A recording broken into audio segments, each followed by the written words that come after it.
take one nearly finished custom fretless bass, one single multi-flicky around humbucker thing, and a map you've nicked off the internet. This is not my favourite bit. Time to put it all together.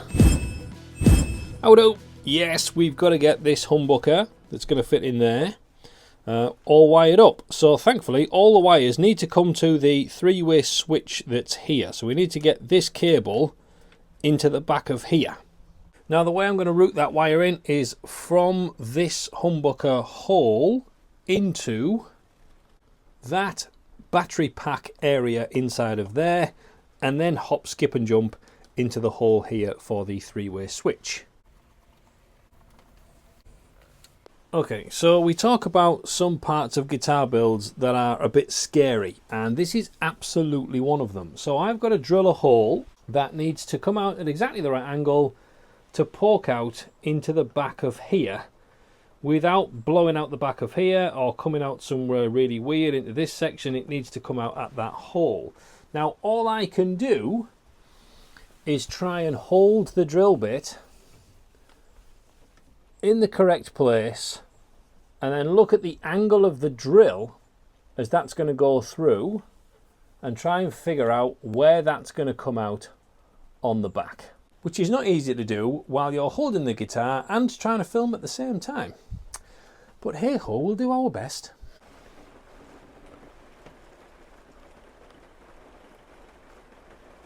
I think that's right.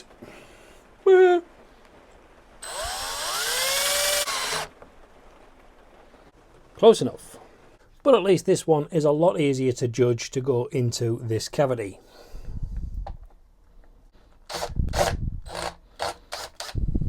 Now, while we're thinking about wires and holes for wires, this is where I always forget, so I'm going to remind you so you don't, earth wire to bridge.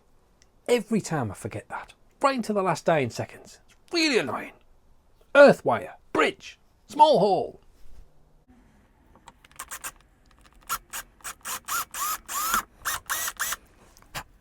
And the last hole I need to drill is, again, another scary one and probably the biggest out the lot, to fit this fella. And here we are back at standard custom guitar problems. So we want to fit this onto the end of here, but keeping off that center section because that's for the strap button. But I want to go fairly close to it. Now what that's going to do is create a decent size hole there. Then I've got to connect that to this pot in here. So I'm going to have a really fine hole to drill, probably aiming for this corner here.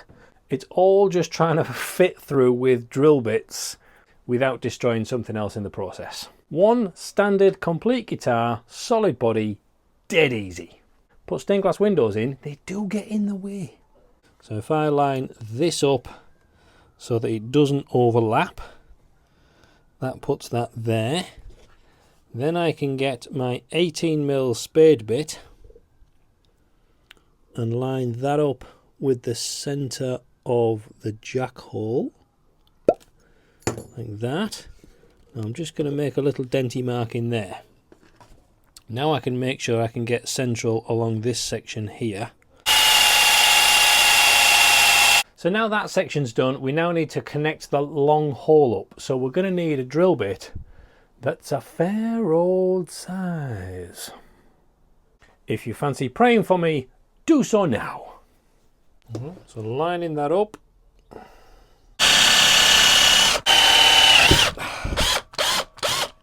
Yay! No, not scary at all. No. So now that all the holes are drilled and we've took a breath, it's time to do some shielding. Now, I got a parcel through the post today from Nitor Lack. They do guitar specific colours, paints, dyes, lacquers, whether that's in a spray can or paint that you can put in your spray gun that you have at home, and loads of other finishing stuff. Nitor Lack, really good stuff by all accounts. That I'm going to test it all. So today I'm going to use this conductive shielding paint But watch out on the next project where I'm going to be using some of their dye and using a spray can rattle lacquer finish as well, which is not something I usually do. So I'm kind of looking forward and slightly trepidatious about giving that a go.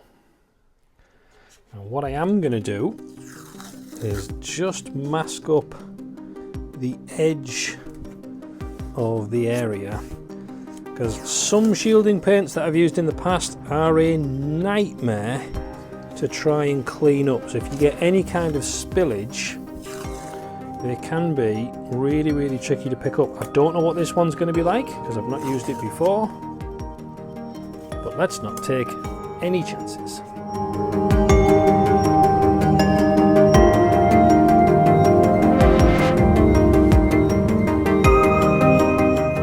So remembering to paint the back of the covers as you paint all of the boxes, and then make sure that we actually go through and extend into where I go into where one of the screws are, to make sure that the lids definitely touch that, so that the paint touches each other to create a complete cage.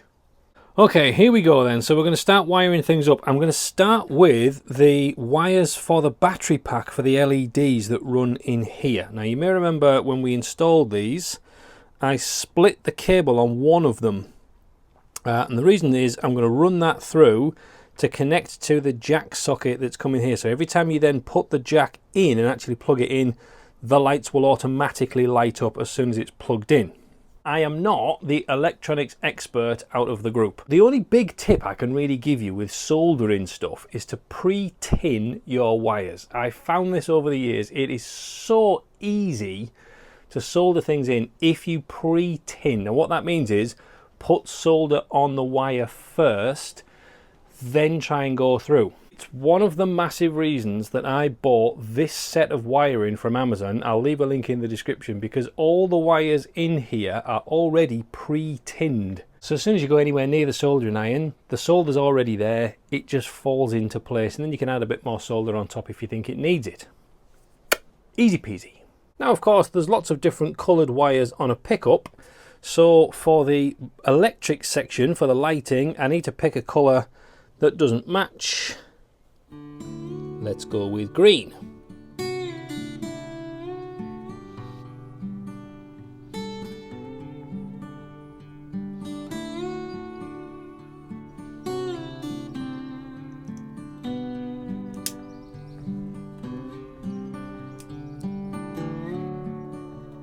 Proof that the soldering works.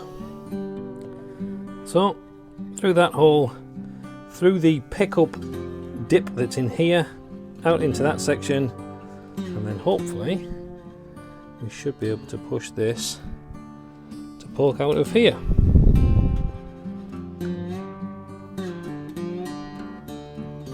And the lights have gone out.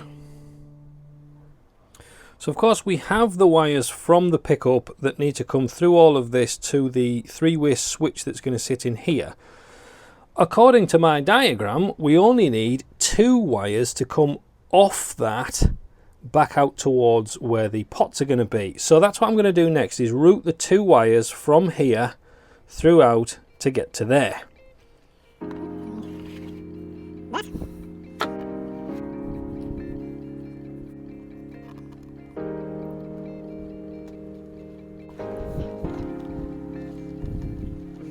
So there we go. That's the mapping that I'm going to use. Take a screenshot if you need to. I literally just searched what I needed on the internet for series north and parallel from a humbucker.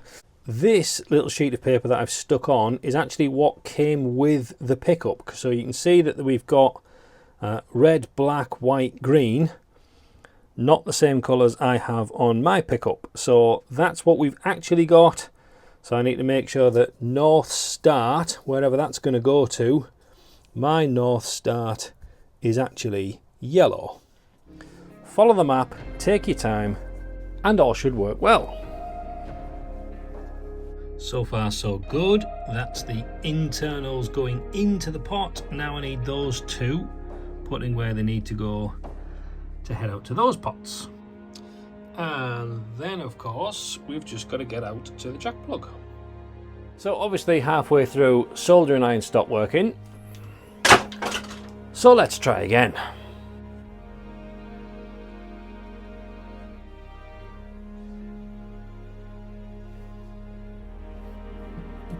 Okay, so this is where wiring doesn't make any sense at all to me. I have put the plug in the jack, and I've got my little speaker just parked up next to it so I can hear things. If I turn that on, you can hear we've got a crackle.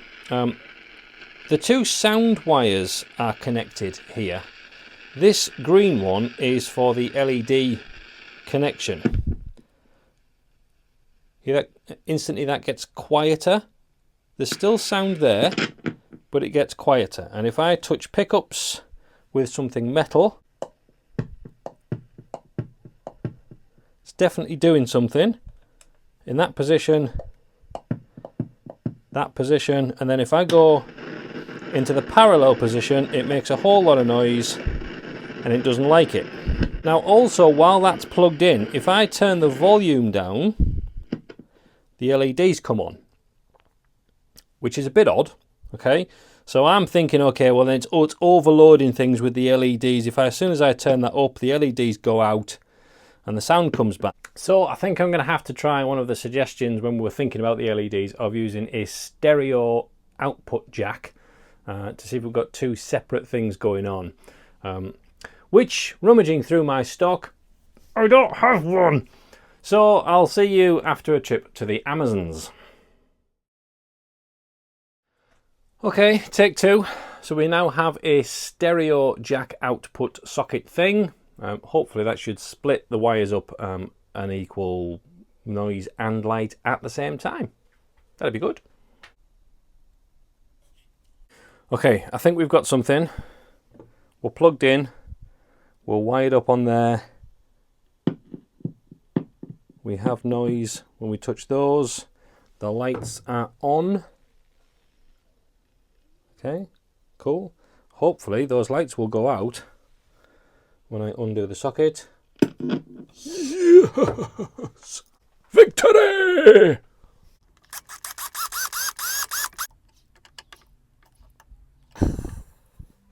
And with it all wired up, that's us pretty much ready to put the bridge on. Look at me remembering the grounding wire.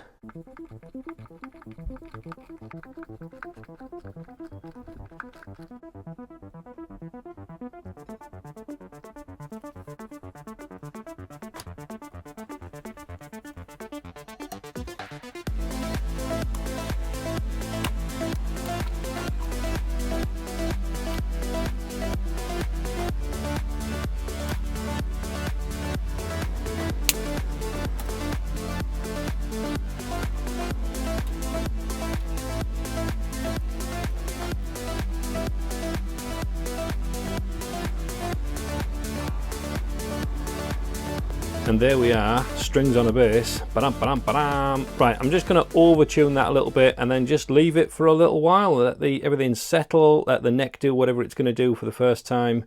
Strings to stretch, and then we'll come back and see what we've got. Exciting! And with that, we have a finished bass. How cool is that?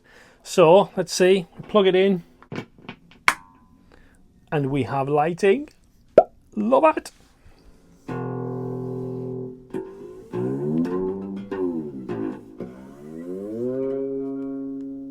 And it works as well. Yes, we've got different voicings. Definitely works. I'm not going to attempt to play anything nice. I'm not that good, and it's fretless, so it's going to sound hideous. Just rest assured that you can do that, which is surely the only point in having a fretless bass, right? Thank you for watching this build. It's been a real hoot trying to figure this lot out. There's some electrical gremlins that always makes my head scratch. But the building part, that's what I absolutely love. Make sure you click the like button, the subscribe button, ring the notification bell. We've got lots of stuff coming up. I'm going to have a few sharpening videos and then more guitar series coming up as well. Check out links in the description. Thank you very much. God bless you. See you soon. Tatty bye.